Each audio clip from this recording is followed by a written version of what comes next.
Live and pre-recorded, this is the inaugural edition of the Red Ticket Blues podcast. I am your host, Brian. Last name, maybe you'll get it at some point. And I'm here to take you through the journey in the world of sports or whatever else is on my mind because it's my goddamn podcast. So this is my first attempt at a podcast. I'd appreciate people being gentle, but if you're downloading a podcast, you're probably familiar with the internet, meaning you are ready to rip apart anything, crush people's souls and spirits, and be the first one to pick and prod and find the inaccuracies and just be that guy to really screw with someone trying to do something. So I'm fully expecting that, and in fact, if I don't get that, then that probably means no one's listening. But again, this is going to be a soft opening. I don't really know how long it's going to be. Not soft. It's going to be soft, not like a full hard-on, meaning in Kitchen Nightmares or in or Bar Rescue with John Taffer and Gordon Ramsay, as they like to come in, tell everyone they suck, and then let the dogs out and just rip them apart. No, we're just going to go over a few little things today. Maybe if there is a second podcast, we'll get into it. It'll be a little longer and more discussions will be had. About me. Like I said, maybe that last name will come to you at one point. Don't bet on it. I'm 30-something. Again, you won't get an exact age unless I like you, meaning I probably won't. And what I'm going to do is I'm just going to tell you a little bit about myself. I live in the great state of Connecticut. If you've ever lived or been to Connecticut, there's really nothing great about it. But it is unique in the sense of talking about sports. As, if you are not aware, Connecticut has no professional sports teams. We did have the Whalers, the Hartford Whalers, a hockey team. However, I believe they moved to Carolina. I'm not a big hockey guy, as you can tell. I think they began Carolina Predators. Does that sound right? I think that's right. Now you see more people wear their paraphernalia to wear retro jerseys to look cool than they ever did when they actually were in Hartford. So that's how terrible people are. They never supported the team in their hair, but hey, cool, they're not here anymore. I'll wear it. But when it comes to professional sports, it does present an interesting landscape of what Connecticut is, as it is a very small state with lots of different allegiances. Now, you look at a big state, California, Texas, yeah, there's different teams, yeah. But in Connecticut, it's a small state, and depending on where you are to the Massachusetts or New York border, you may root for different teams than your neighbors. Possibly, maybe. So that always presents interesting debates at bar stools, BSing with coworkers. Everyone's got an opinion. We all know that. So I live in New Haven, Connecticut. New Haven is comparable to Camden, but it has a Ivy League school. So it's a few steps up from Camden. So that's really the crux of New Haven, if you've ever been there. I'm Brian from New Haven. If you do listen to WFAN, I like to call and antagonize Mike Francesa sometimes. It's a hobby of mine, pathetic as it may be, but I enjoy antagonizing a fat man watching him yell. And I love those pre-recorded vines that are sent where I can play them and get some sort of cruel, sick, twisted satisfaction. Ugh, that's pretty sad. In Connecticut, we do have the University of Connecticut basketball teams, which I'll get into a little later. We're not going to touch on them now. It is late December, and the men's team is already a pathetic garbage dump. But we will get into that. Like I said, again, not to repeat myself, it's going to be a soft opening today. We're going to be doing a lot of NFLs. The season just stopped. It just stopped. It just ended. No, the regular season ended, and teams are moving on to the playoffs, obviously. So we're going to talk about that. We'll talk about some of the local teams. We'll talk about the playoff picture as we go forward. So let's start here with... And yes, shameless self-promotion before we get into everything. You can follow me on Twitter. On Twitter at BrianBuck13, where you will see my humorous musings of WFAN, interacting with Mongo Nation, and adding sarcastic comments to current events. Basically a lot of BSing. So we'll start with the local teams in NFL. And going forward, we have the two New York teams who are not going for it. They're going nowhere. At least the New York Giants, ended the season with a little bit of positivity. They probably wish they could have the season extended, as it finally seemed as if they were starting to get their feet wet in the Bob McAdoo offense. But what are they going to do after this? What they're going to do is they're going to have Victor Cruz back, a healthy Victor Cruz with Odell Beckham. That should be a lethal wide receiving core going forward. From all reports, it looks like Coughlin's staying. I think the guy's a good guy. I'm not sure if it's the right move. I think Bob McAdoo maybe isn't ready to be the head coach because it all seems like he's going to be the next New York Giants coach, but Jerry Reese has given him another chance. He is a red-faced patriarch of the league, and he shall stay that way. Finally, Ruben Randle woke up in the loss to the Eagles in the final game. He was a missing piece this year in the offense. A guy who was supposed to be really good.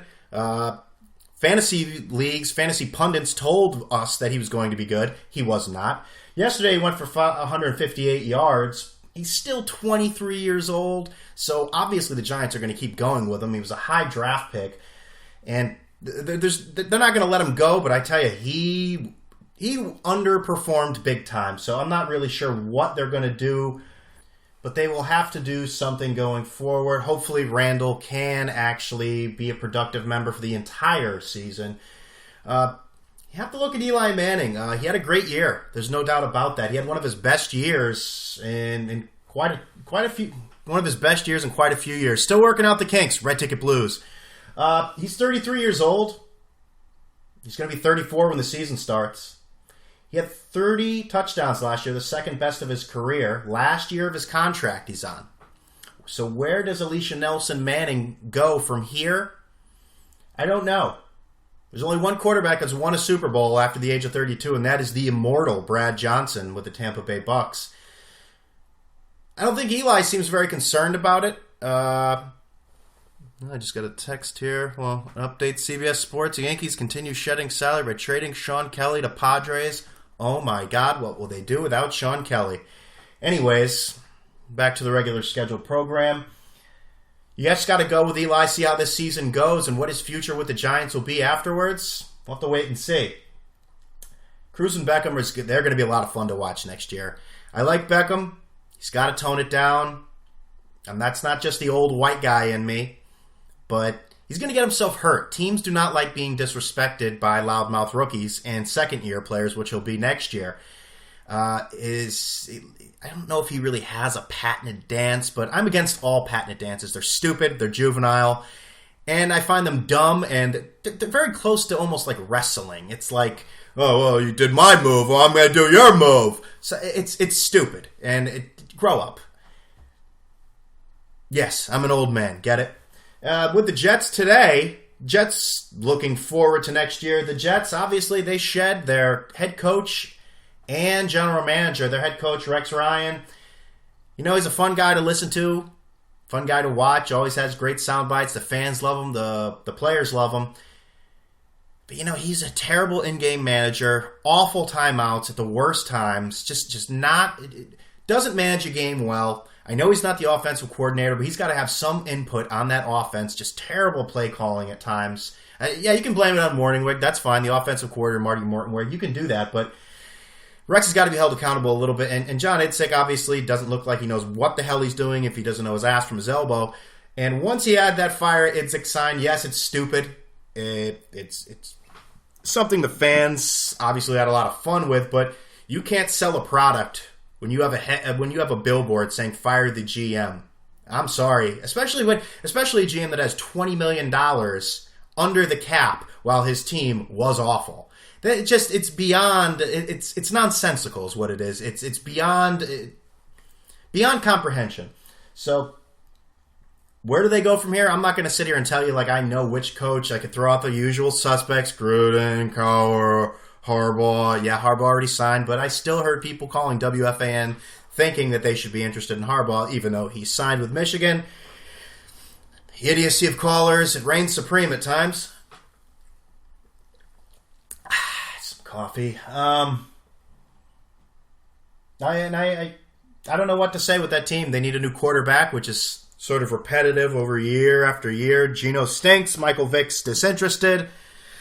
Sanchez in Philadelphia. Tebow's broadcasting. The whole la-di-da. I don't know what they do. They went out of their way to win games and couldn't get the guy that would have been the problem for them. It would have been the best Jets move ever in Jameis Winston, because he will embarrass an organization, and I wanted it to be the Jets. But for you Jets fans out there, I really feel sorry for you. So I'm glad they didn't get him. It would have been interesting, though. Jets with Jameis Winston. I don't know. That must-see TV at all times. Now the one team in the area, in the New England area, that is obviously the New England Patriots, they're going on, and they look pretty damn good. Tom Brady, after Week 4, the 41-14 loss to the Kansas City Chiefs, everyone was reading the eulogy about the team, the quarterback, those pundits on CBS Fantasy Sports. Dave Richards and Jamie Eisenberg were having a ball saying he is done. While he isn't the same, he's the names have changed in the receivers, and he still gets it done. I like this team. I like this team a lot. I don't see anyone beating them in the AFC, and I really, if I had to put a gun to my head, I would have to say they are the favorites to win the Super Bowl. Now, I know everyone likes crowning Seattle already. They won it last year. They're getting hot at the right time, obviously. So I don't blame people for that, but that's too much of a trendy pick. So I'm already saying right now the Patriots are going to win. Yeah, going out on a limb. Best record in the AFC. I'm going out on a limb big time. So he just continues to get it done, Brady, that is. And obviously having Gronkowski back makes that offense a well-oiled machine. Not a welding-oiled machine, a well-oiled machine. But there's a major problem. He needs to get pants that fit him, because I don't like the idea of perhaps seeing Gronkowski's ass crack on every game.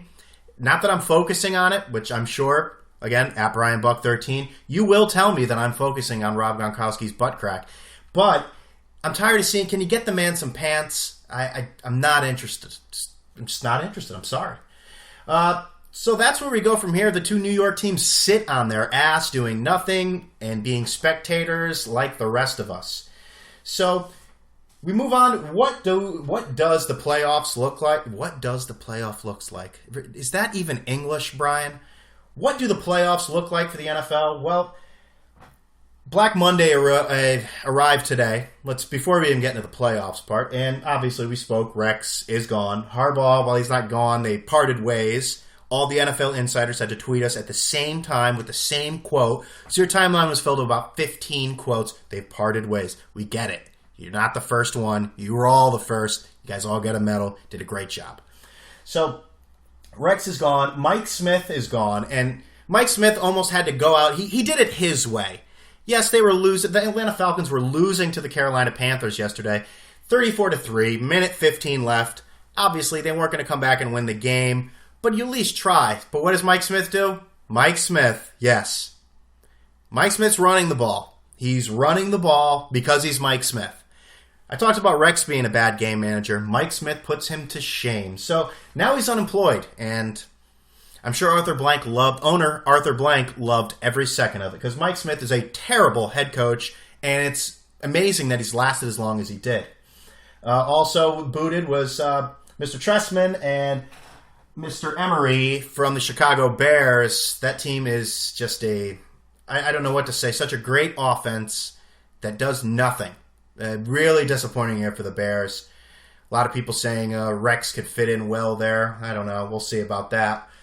I don't think he's going to be any head coach this year. In fact, I think he's going to most likely end up in TV. So, but we go on to let's do some previews here. We got Arizona versus Carolina. Spread 4.5. This is going to be a terrible game to watch. I will watch it. It's going to be rough though. Cam Newton, after watching him last week against the Falcons in that just dreadful game for the NFC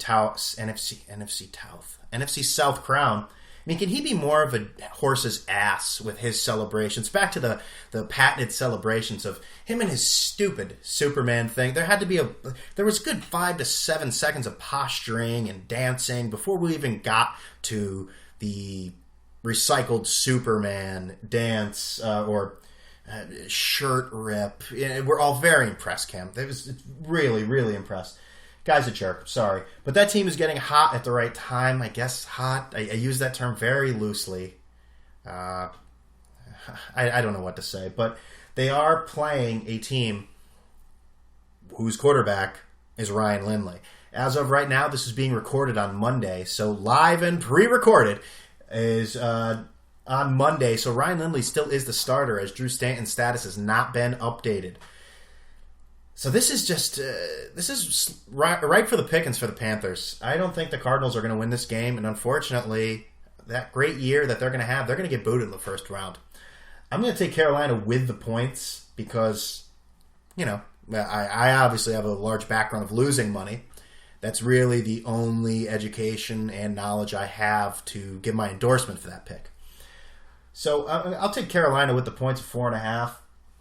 The other game on Saturday, that first game was on Saturday. The other game on Saturday is the Baltimore-Pittsburgh game. And I have a hard time watching any of these NFC North games. It has me right on the precipice of maybe switching to the cops on Spike TV, the redneck version. What's it called? Unloaded or down south? I think it's Unloaded. I believe that's what it is. These games are brutal to me. You should have a TV MA on it when if at any point they go through the current and past players. You got murderers, rapists, wife beaters, guys who pour bleach on their family. But honestly, I guess you could probably say that about any team, right? Hey-o! If they're going to step up the game of the no more commercials, it would probably be this game. If you listen to Bill Burr, he's been going off on the no more commercials for a while, and I have to agree with him. Only the NFL would have the absolute arrogance and unawareness. I don't want to say unawareness, maybe arrogance is just the right word for their players to commit crimes, then browbeat the audience with these no more commercials that seem to escalate every week. Now I'm watching Hillary Swank cry for some reason. I don't know exactly how they're going to top those commercials for the playoffs, but I'm sure it'll be something ridiculous and something very, what's the word I'm looking for? Be talking down to us as if we're doing it. You are the ones committing crimes, not us. Please. So, even though with this game, you never know what can happen. Watching Baltimore and Pittsburgh, they have trouble scoring points sometimes. Then they explode for points. I'm going to take Pittsburgh merely because they're a home team at -3. Again, my endorsements mean very little, so I can almost see myself going 0-4 this weekend. Just pick the opposite of what I pick. You're good to go after that. We go back into, on Sunday, Cincy versus Indianapolis, with Indianapolis getting 4 points. No, they're giving 4 points, you idiot, Brian. Red Ticket Blues. So, two unpredictable teams. You don't know what you're going to get with either of them. Indy has sort of fallen apart towards the end of the season, while Cincinnati's actually looked somewhat respectable to beat Andy Dalton on a big stage, so you know what that means. It means you're looking forward to possibly a real crappy game. And embarrassing, maybe. Or maybe a quarterback rating of 2. Beyond embarrassing. Is Andrew Luck ready for this? We don't know. There's a big fat guy in New York, Mike Francesa, who thinks Andrew Luck is ready for the Hall of Fame, basically. Is he ready for this game? We'll find out. I don't have a lot of faith in the Colts. They've only won a handful of games this year against teams with a record over 500. I understand you got to beat the teams on your schedule. But you lost to the Jets and Giants in the past month. That's not something you want on your resume. So, of course, it wasn't really Andrew Luck's fault. Just ask Francesa. It wasn't Zahn's fault. Zahn said it wasn't Luck's fault. So, and I'll get into at a certain point why I continue to bring up this fat man, Mike Francesa, who you may not even know who he is. But we'll get into him at some point on the Red Ticket Blues. I do have the website. I mean, before I get to the last game here, the redticketblues.com is a blog I have that I rarely update because sometimes I'm lazy. Redticketblues.com is basically when I have a problem with something, I usually put a nice blog post and go on and on about it, kind of like this podcast. So check it out if you're bored. You can tell me again at BrianBuck13 how terrible it is, how I should quit what I'm doing, possibly find a ledge, and, find some sharp objects to recklessly play with, because the internet is always such a loving place. In the last game, we have the Detroit Lions versus the Dallas Cowboys. Dallas is... Why should I even have to look at that stat to see who's giving and getting? The Dallas... Running out. First time, people, please be gentle. Dallas is giving 7 points, and it was announced today because of his tomfoolery. Ndamukong Suh is suspended for this game. The guy is a complete jackass. Normally, I think with something like he did, he's not going to get suspended. But with his record of defying authority and just being a jerk, they suspended him. I was a little surprised, but I guess fines can only go so long with him. You got to do it. Stafford stinks. Now, I know you're going to say, boy, you don't know what the hell you're talking about. I understand that. Matthew Stafford, he's not good. He makes bad decisions. He is good. Let's take a few steps back from that. Matthew Stafford is good. He makes some terrible decisions. He is almost like the old Tony Romo facing the new Tony Romo in Tony Romo. You following me here? So, Romo looks good. That Dallas team looks good. And I don't have much faith in that Detroit team. They look fugazi to me. And while I don't know if Dallas is going to cover, I do expect them to move on. So I'm going to take Detroit +7. So you got all those picks? Yeah. So we got Carolina -4.5, Pittsburgh -3. Oh, I never actually gave you one for Indy Cincy. Oh, man. -4. That team's rough. That game is rough. I don't have any faith in either of those teams. I'm going to go with Indy at home, but they will not cover. Yeah, that's what I'm going to go with. And back to the other game. This is Romo's moment. If he loses this game, I don't even care if he has nothing to do with it. He will be branded a loser till the end of time. They need to win this game. He could have 400, 500 yards passing. He will be branded a loser. I think a lot of the criticism that Tony Romo gets, it's completely unfair. But hey, you're the quarterback. You take the good with the bad. So that's really what I just wanted to get into and talk about today. I'm not sure if I really want to ramble on anymore or want to listen to this, see how I sound. Have I bored you yet? Please tell me everything that's wrong. I know you will. But this is the podcast. And next week, I'm gonna try to find a certain day that I'm going to release everything to make it more consistent. Just having some coffee. But, we'll quickly... No, I was going to get into UConn, but no, that's the podcast for this week. And we're going to try to do it weekly. Maybe if there's some sex. This is an erotic podcast, as you can tell. If there's some success with this, people want to hear more, I will try to do it more than once a week. But baby steps, people, baby steps. I have no clue what I'm doing. Hopefully you've enjoyed this. Again, at BrianBuck13, www.redticketblues.com. And I'm out of here. So thanks a lot, and we'll talk to you next week.